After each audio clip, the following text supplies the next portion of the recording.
kulankan ay soo qaban qaabiyeen qaar ka mid ah jaaliyadda Somaliland ayaa lagu qabtay galbeedka magaalada London oo lagu soo dhaweynayay wasiirka waxbarashada Somaliland Marwo Zamzam Cabdi Aadan oo dhawaan soo gaartay dalkan Britain waxaana ka soo qayb galeen boqolaal ka mid ah jaaliyadda Somaliland ee UK ku nool waxaan aad ugu faraxsanahay maanta inaan inteenaas oo dhan oo Somaliland wada danaynaya in isku nimid anigoo fahamsan inuu waqtigu adag yahay dhibaatada halkan ay jirto inaad saacado badan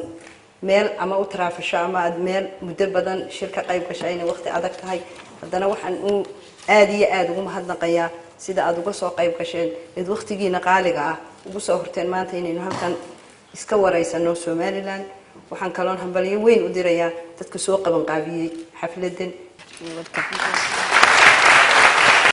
maadaama munaasabadani loo sameeyay wasiirka waxbarashada inay warbixin ka siiso jaaliyadda Somaliland ayaa waxa ugu horeynba ay ka hadashay caqabadihii ka hor yimid markii dawladii cusbeed ay curutay runtii caqabado badan way naga hor yimaadeen oo aad ogtihiin oo lacag la'aan ka mid tahay shaqaalihii oo aan 4 bilood mushahar qaadan ilaa ciidan ilaa macallin ilaa biyatooni 4 bilood mushahar sugayay dhibaatooyinkaas marka waxa lagaga baxay Somaliland oo gacmaha soo qabsatay haday tahay baayac mushtari haday tahay dadkii shaqaalaha 4 bilood mushaharku ka maqnaayeen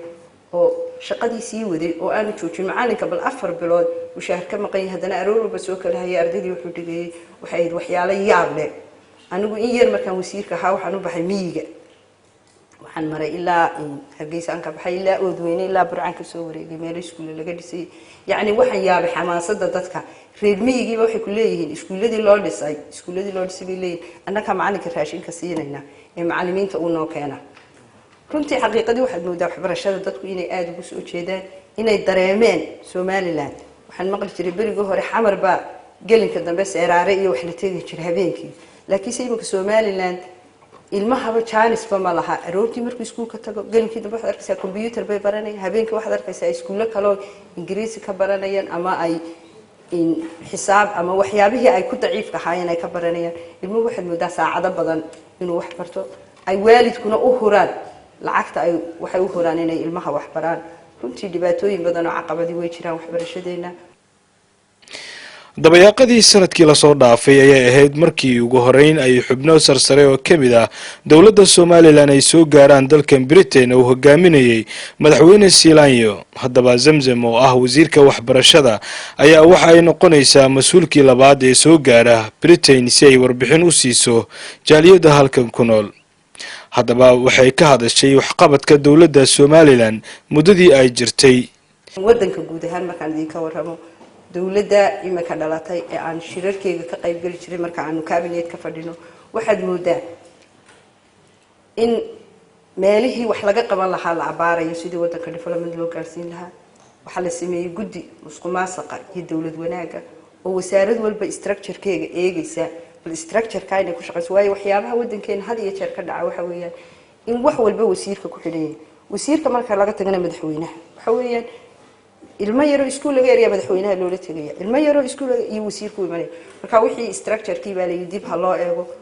cid walba department walba madaxiisu wuxuu uu qabanayo dabeedna waxa cidii ka baxday iyo say uga baxday iyo cid ka maroorsata shaqada oo waxyaabaha horumarka lagu gaari karo hadii sidaa fiican looga shaqeeyo good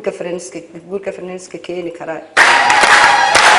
dadka ayaa waxa ay weydiiyeen su'aalo aad u fara badan oo badidoodana ku aadanaa xagga waxbarashada iyo waliba manhajka ay dejisay wasaaraddaasi Marwo Zamzam ayaa markii dambe iga warantay dareenkeeda ku aadan soo dhaweynta ay jaaliyaddu u fidiyeen runtii alxamdulillah waxaanu dadkii Somaliland ina walba aqaanay in qaar la soo qaxay in qaar soo wada lugaynay in qaar Hargeysa wada joognay in qaar Burco wada joognay in wadanka in badan isku aragnay in marar badan meelo badan ka wada shaqaynay in halkan in badan isla joognay ka aad baan ugu faraxsanahay inaan mar labaad anoo wasiira dadkaygii ku soo noqday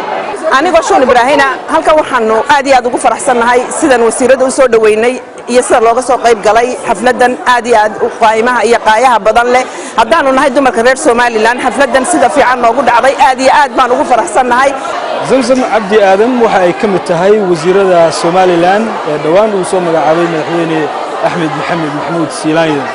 waxaana ay ka maqnayd dalkan Ingiriiska in ka badan 12 sano iyadoo ka mid ah jaaliyadii Soomaaliland halkan ku nooleed